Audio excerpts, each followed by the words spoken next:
ओम ईशावास्योपनिषद। ओम ईशावास्यमिदं सर्वं यत्किंच जगत्यां जगत् तेन त्यक्तेन भुञ्जिता मा गृधः कस्य स्विद्धनम्। इस जगती में जो जगत है वह ईश द्वारा बसा हुआ है, इसलिए त्याग पूर्वक भोग करो। किसी दूसरे की धन की आकांक्षा मत करो। कुर्वन्नेवेह कर्माणि जिजीविषेक्षतगं समाह एवं त्वयि नान्यथेतु अस्ति न कर्म लिप्यते नरे। सब उसी का है। इसका यह अभिप्राय नहीं कि सब काम छोड़कर हाथ पर हाथ धरा बैठा जाए। मनुष्य कर्म करे परंतु निष्काम कर्म करे और कर्म करते हुए ही इस संसार में 100 वर्ष जीने की इच्छा करे।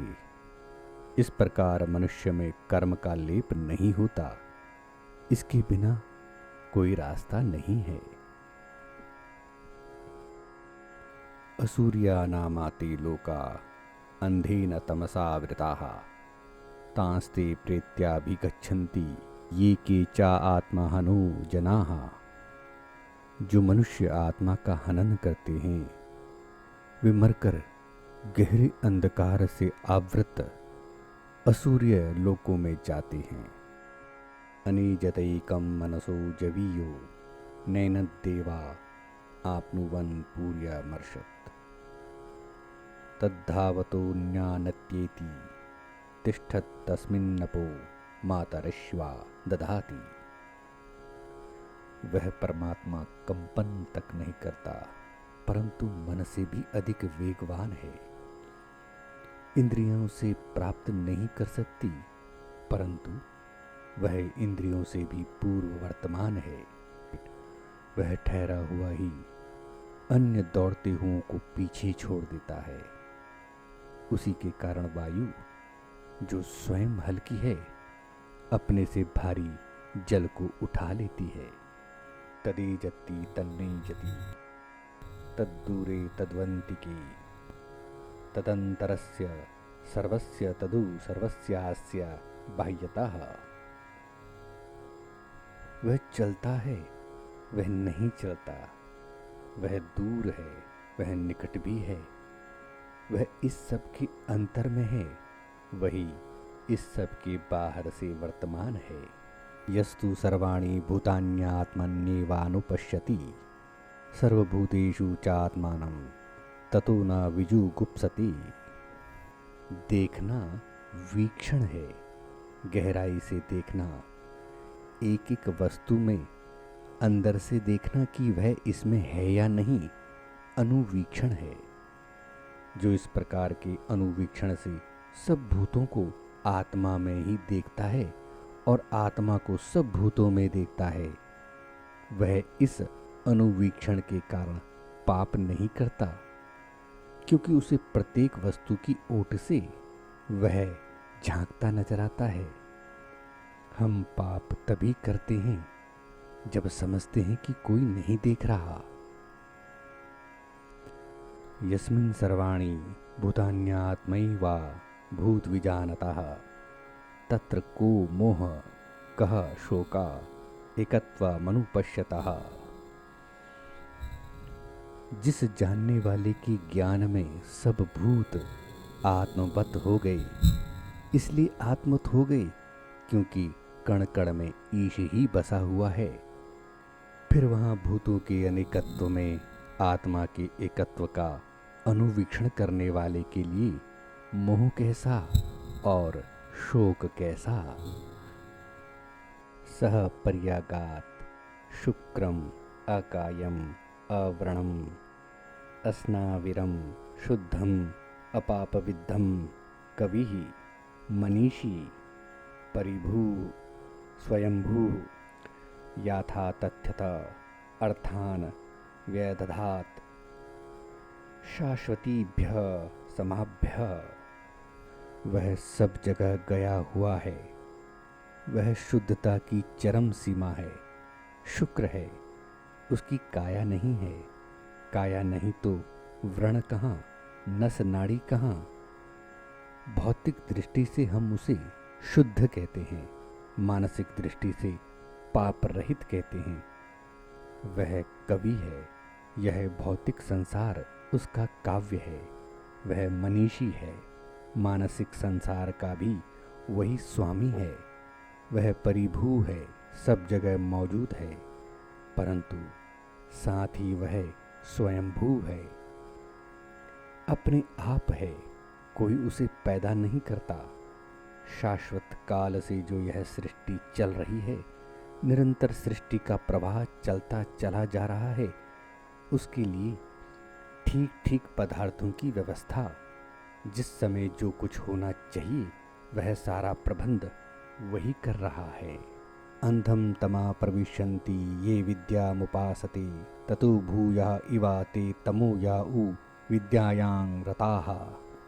जो विद्या और भौतिकवाद की उपासना करते हैं वे गहन अंधकार में जा पहुंचते हैं, और जो विद्या अर्थात अध्यात्मवाद में रत रहने लगते हैं, भौतिक जगत की परवाह ही नहीं करते, वे उससे भी गहरे अंधकार में जा पहुंचते हैं। अन्य देवाहुर्विद्यया अन्यदाहुरविद्यया इति शुश्रमाधीराणाम ये नस्तत वीचा चक्षिरे। विद्या से अन्य ही कुछ और अविद्या से अन्य ही कुछ फल होता है। धीर लोगों ने विद्या और अविद्या की जो व्याख्या की है उससे ऐसा ही सुनते आए हैं। विद्यां च यस्तत वेदो भयं सह अविद्यया मृत्युं तीर्त्वा विद्ययामृतमुष्णुते। विद्या और अविद्या, इन दोनों को जो एक साथ जानते हैं वे अविद्या भौतिक विज्ञान से मृत्यु लाने वाले प्रवाहों को तर जाते हैं, और विद्या अर्थात अध्यात्म ज्ञान से अमृत को चखते हैं। अंधं तमः प्रविशन्ति ये संभूतिमुपासते ततो भूय इव ते तमो या उ संभूत्यां रताः। जो असंभूति अर्थात व्यक्तिवाद की उपासना करते हैं वे गहन अंधकार में प्रवेश करते हैं। जो संभूति अर्थात समष्टिवाद में ही रत रहते हैं वे उससे भी गहन अंधकार में प्रवेश करते हैं। अन्य देवाहु संभवादन्यदाहुरसंभवात् इति शुश्रमाधीराणाम ये नस्तत वीचा चक्षिरे। संभव अर्थात समष्टिवाद का कुछ और फल है। असंभव अर्थात समष्टि रूप में न होकर व्यक्ति को समाज में मुख्य मानकर व्यक्तिवाद से चलने का कुछ और फल है। धीर लोगों ने इन दोनों की जो व्याख्या की है उससे ऐसा ही सुनते आए हैं। संभूतिं च विनाशं च यस्तद् वेदो भयं सह विनाशेन मृत्युं तीर्त्वा संभूत्यामृतमश्नुते। जो संभूति अर्थात समष्टिवाद तथा असंभूति अर्थात व्यक्तिवाद इन दोनों को एक साथ जानते हैं वे असंभूति अपना भला देखने की दृष्टि अर्थात व्यक्तिवाद से मृत्यु के प्रवाह को तो तैर लेते हैं, परंतु अमृत को संभूति सबका भला देखने की दृष्टि अर्थात समष्टिवाद से चखते हैं। असंभूति अथवा व्यक्तिवाद विनाश मूलक है, इसलिए असंभूति का दूसरा नाम विनाश है। व्यक्तिवाद से क्या होता है? व्यक्ति अपने लिए खाने पीने आदि के साधन जुटाकर अपनी रक्षा मात्र कर सकता है, परंतु वह स्वार्थ भावना बढ़ जाए, अपने को ही मुख्य रखा जाए, अन्यों की परवाह न की जाए तो इसका परिणाम विनाश के अतिरिक्त कुछ नहीं होता। यह स्वार्थ भावना समाज में व्यक्तिवाद के विरुद्ध प्रतिक्रिया उत्पन्न कर देती है और व्यक्तिवाद ही नष्ट हो जाता है। हिरण्मयेन पात्रेण सत्यस्यापि हितं मुखं तत्त्वं पूषन्नपावृणु सत्यधर्माय दृष्टये। हिरण्मय चमक दमक वाले ढकने से सत्य का मुख ढका हुआ है। हे पूषण, अपनी पुष्टि अर्थात पोषण चाहने वाले उपासक, अगर तू सत्य धर्म को देखना चाहता है तो उस ढक्कन का, आवरण का अपवरण कर दे, उस ढक्कन को हटा दे, पर्दे को उठा दे। पूषन्ने कर्षे यमा सूर्य प्रजापत्य विहु रश्मिन् समूह तेजो यत्ते रूपं कल्याणतमं तत्ते पश्यामि योऽसा वसौ पुरुषा सोऽहमस्मि। हे पूषण, पुष्टि देने वाले एकर्षि ऋषियों में एक अनोखे यम नियम करने वाले सूर्य, प्रचंड प्रकाशमान प्रजापत्य, प्रजाओं के पति, आपकी रश्मियों का व्यू चारों तरफ फैल रहा है। उन्हीं रश्मियों के कारण प्रकृति के नाना रूप प्रकाशमान हो रही हैं। मैं यह प्रकाश आपका न समझकर प्रकृति का समझ रहा हूँ और इसलिए प्रकृति को ही सब कुछ समझ बैठा हूँ। आप अपनी रश्मियों को समेटिए ताकि मैं आपके कल्याणतम तेजोमय रूप के दर्शन कर सकूं।